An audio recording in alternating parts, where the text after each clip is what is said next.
오늘 우리에게 주신 하나님의 말씀은 사무엘상 2장 12절과 26절 말씀입니다. 엘리의 아들들은 행실이 나빠 여호와를 알지 못하더라. 아이 사무엘이 점점 자라매 여호와와 사람들에게 은총을 더욱 받더라. 오늘 이 말씀에 많은 은혜 받으시기 바랍니다.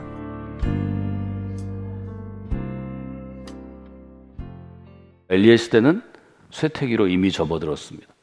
엘리의 시대는 떨어지고 많은 것입니다.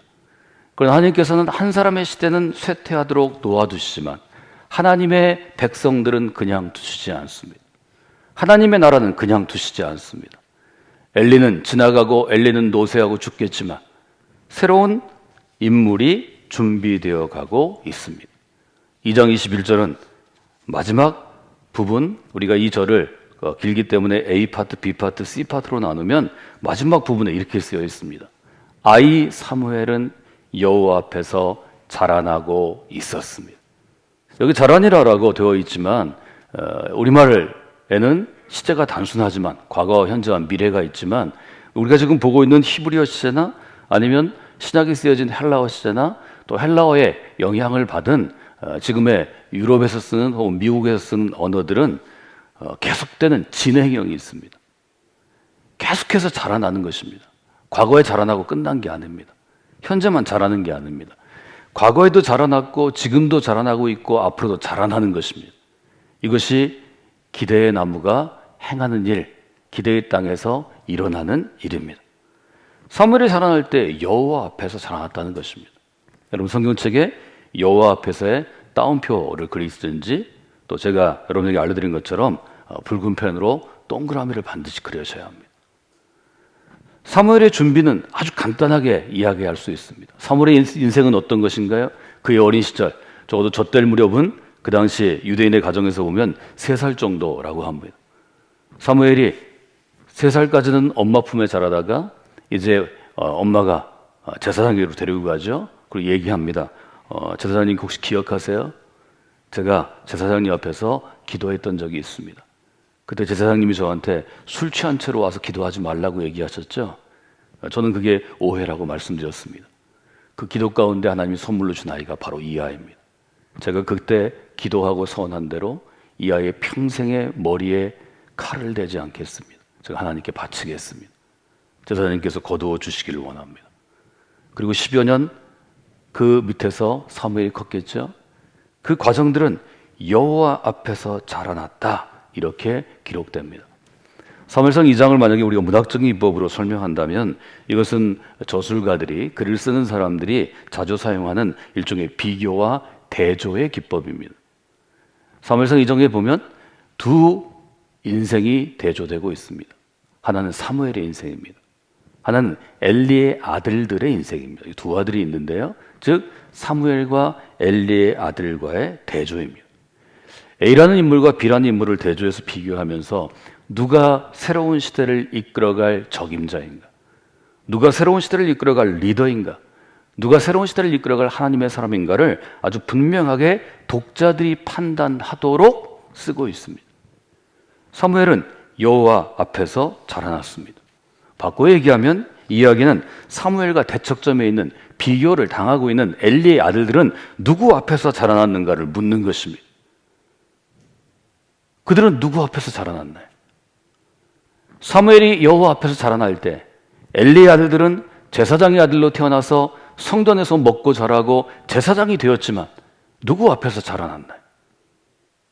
성경은 엘리의 아들들이 누구 앞에서 자라났다고는 표현하지 않습니다. 사무엘상의 저자는 표현하지 않지만 독자들은 상상할 수 있습니다. 여러 가지로 표현할 수 있지만 저는 두 가지로 나누었습니다. 오늘 제가 표를 여러분과 완성해 갈 텐데요. A파트는 사무엘입니다. B파트는 엘리의 아들들입니다. 사무엘은 하나님 앞에서 자라났습니다. 여호와 하나님 앞에 자라난 인물입니다. 엘리의 아들들은 사람 앞에서 자라는 인물입니다. 우리가 아주 분명하게 사무엘상의 기준으로 본다면 교회에서 태어나고 믿음의 부모에게서 자라나고 교회에서 양육된 아이들도 여호와 앞에서 자라나는 인생이 있고 그저 눈에 보이는 사람들 앞에서 자라나는 인생이 있다는 것입니다. 이 두 인생은 비교될 수밖에 없습니다. 여호와 앞에서 자라는 인생은 어떻게 살아갈까요? 여호와 앞에서 자라는 인생은 하나님을 첫 번째 두는 인생으로 자라납니다. 엘리의 아들들은 어떻게 자라났을까요? 사랑 앞에서 자라는 인생은 어떤 것인가요? 그것은 여호와를 알지 못하는 인생입니다. 엘리의 아들들에 대해서 사무엘상 2장은 아주 분명하게 그 아들들의 인생을 규정합니다. 뭐라고 규정하죠? 어제 읽은 12절입니다. 따라서 하실까요? 엘리의 아들들은 행실이 나빠서 여호와를 알지 못하더라. 여호와 앞에서 자라난 인생은 여호와를 아는 인생입니다. 여호와 앞에서 자라나지 않는 인생은 여호와를 알지 못하는 인생입니다.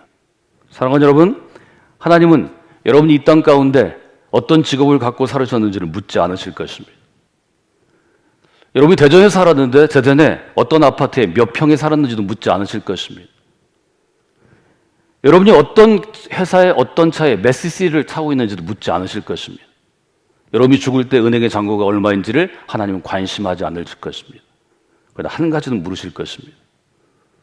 내가 너에게 천하보다 귀한 생명을 선물로 주었는데 그 아이가 여호와 앞에서 자라도록 부모의 역할을 다했는가? 반드시 물으실 것입니다.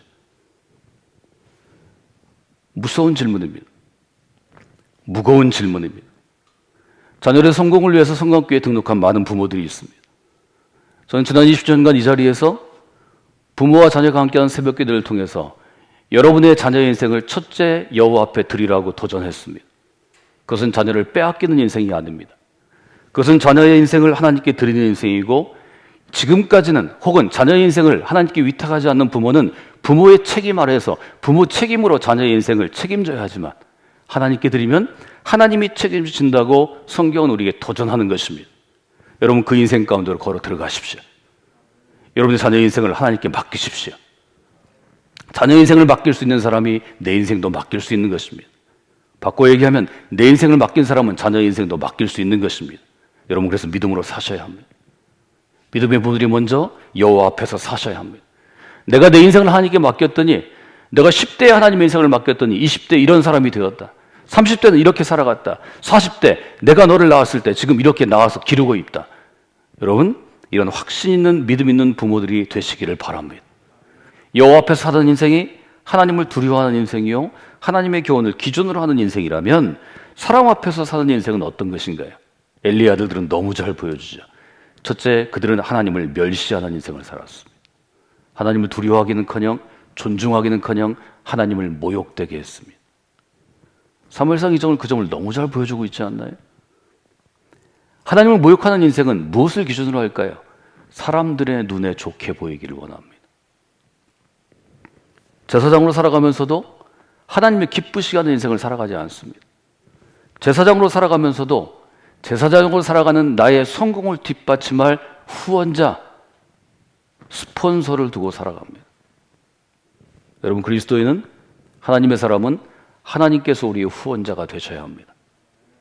사랑하는 여러분, 여호와 앞에서 자라나는 사람과 사람 앞에서 자라나는 사람은 시작도 다르고, 즉 출생기도 다르고, 성장기도 다르고, 전성기도 다르고, 무대에서의 퇴장, 쇠퇴기도 다른 것입니다. 지금 엘리는 비참하게 퇴장하는 것입니다. 도표의 두 번째 면은 어떻게 우리가 볼 수 있을까요? 저는 26절로 도표의 두 번째 요소를 채워보았습니다. 26절 저와 함께 읽어보실까요? 아이 사무엘이 점점 자라매 여호와 사람들에게 은총을 더욱 받더라. 여호와 앞에서 자라난 사무엘은 어떻게 되었나요? 은총을 받았다고 표현합니다. 은총을 받았다는 것은 쉬운 말로 얘기하면 사랑받았다는 것입니다. 존중받았다는 것입니다. 인정을 받았다는 것입니다. 여러분, 저는 여러분의 자녀들이 자신감 있는 아이로 커야 한다고 말씀을 드렸습니다. 자신감 있는 아이로 키우기 위해서 여러분이 해야 될 일은 무엇인가 하면 그 아이의 인생을 기대하는 것을 아이들이 알 수 있도록 사랑으로 보여주는 것입니다.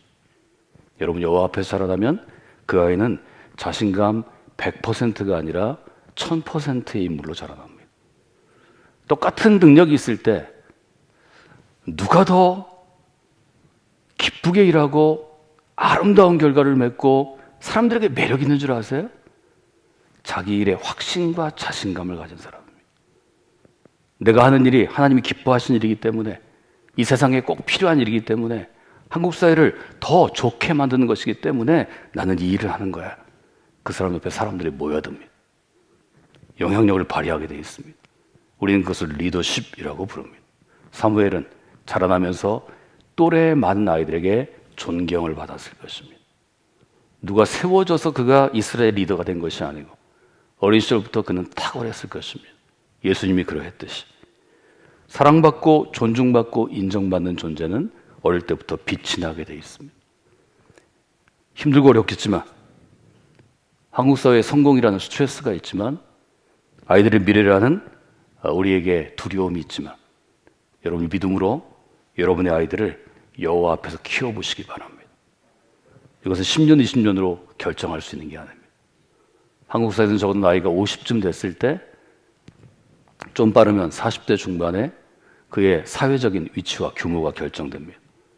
여러분 한번 해보시면 좋을 것 같습니다. 은총을 받는 것이 중요합니다.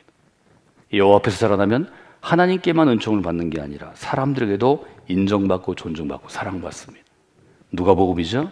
예수님께서는 지혜가 자라고 키가 자라며 하나님과 사람에게 더욱 사랑스러워 가시더라. 반대로 엘리의 아들들은 어떻게 됐나요? 엘리의 아들들에 대해서 성경은 가감없이 그의 아버지의 입, 엘리의 입을 통해서 전달합니다. 23절입니다. 아버지가 아들에게 얘기합니다. 야 이놈들아, 어찌하여 이런 일을 하느냐? 너희들의 악행을 모든 백성들이 내게 말한다. 아들들아, 그러지 마라. 내게 들리는 소문이 너무 좋지 않다. 어떻게 제사장인 너희가 여호와의 백성으로 범죄하게 하느냐? 25절에 보면 아주 분명하고 우리가 충격을 받을 만한 말이 있습니다. 아버지의 말에 아들이 얘기합니다. 25절 두 번째 단락인데요. 그들이 자기 아버지의 말을 듣지 아니하였으니. 여러분 아이를 키우다 보면은요 어느 순간 아이가 부모의 말을 듣지 않는 때가 있습니다. 그때부터가 시작입니다. 이미 독립했고 자기가 보기에 아버지나 어머니가 자기보다 사회적으로 혹은 지성적으로 나보다 못한 존재로 이미 알게 되는 것입니다. 말을 안 듣습니다. 내가 더 잘났는데 누구 말을 듣겠어요? 하나님 앞에서 자라난 인생만이 자기를 돌아보고 반성하고 반추할 수 있기 때문에 하나님이 그의 마음을 만지면, 마음이 찔리면 말을 듣게 되어 있습니다. 여러분, 부모는 아이를 지성으로 이길 수 없습니다. 부모는 아이를 유능함으로, 자기 재능으로 이기는 게 아닙니다.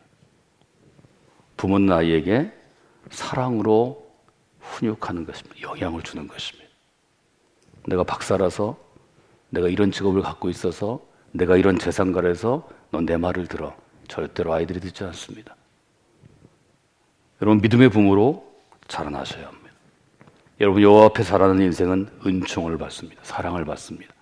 엘리 아들들은 사람들 앞에서 어떤 사람이 되나요? 비난을 받는 사람이 됩니다. 결국 어떤 결과를 가져오나요? 세 번째 표를 한번 저희가 마무리해 보기를 원합니다. 여호와 앞에서 자라나는 사무엘과 여호와로부터 점점 멀어져가는 엘리야들의 인생은 어떻게 바뀌어지나요? 35절 같이 읽어볼까요? 내가 나를 위하여 충실한 제사장을 일으키리니 그 사람은 내 마음 내 뜻대로 행할 것이라. 내가 그를 위하여 견고한 집을 세우리니 그가 나의 기름 부음을 받은 자 앞에서 영구히 행하리라.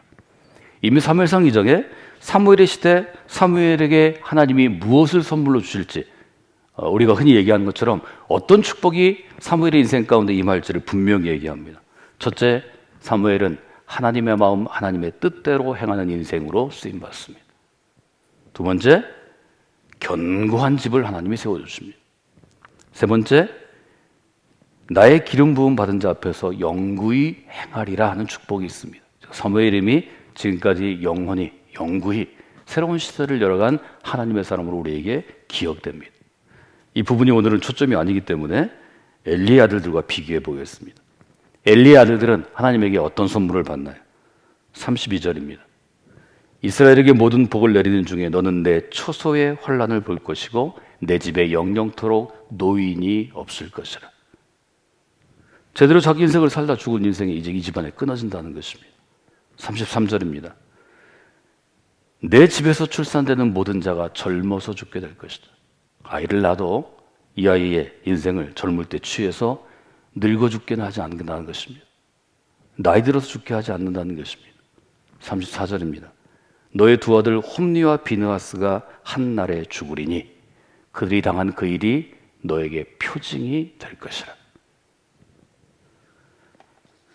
여호와에서 멀어져서 여호와의 사람들을 타락하게 한 엘리의 아들들은 그 악행으로 인하여 우리가 흔히 얘기하는 하나님의 심판을 받게 되는 것입니다. 여러분 사무엘상 2장에서 저는 전체를 다 읽고 설명하지 않았지만 사무엘에게 해당되는 구절과 엘리의 아들들에게 해당되는 구절을 가지고 표로 정리해 봤습니다. 사무엘은 여호와 앞에서 자라났습니다. 엘리의 아이들은 여호와에게 멀리 떨어져 자라났습니다. 사람을 보고 자라났습니다. 사무엘은 자라나면서부터 출생기와 성장기와 전성기와 죽을 때까지 사람들과 하나님의 은총을 받습니다. 엘리의 아이들은 비난과 욕을 먹고 죽어갑니다. 사무엘은 쓰임받은 인생으로 세움을 받아 견고한 집을 세우고 그의 이름과 행실이 영원히 우리에게 기억되었습니다. 엘리의 아들들은 악행으로 인한 모델, 표징과 예가 되었습니다. 믿음으로 살아가는 그리스도인들은 자녀를 양육할 때 이 점을 분명히 해야 합니다. 우리 모두는, 세상의 부모들은 자녀들이 다른 사람 앞에 잘 보이기를 원합니다. 인정받기를 원합니다. 그래서 한국 사회가 주는 성공한 인생을 살기를 원합니다. 저도 물론 저희 자녀들이 이렇게 됐으면 좋겠습니다.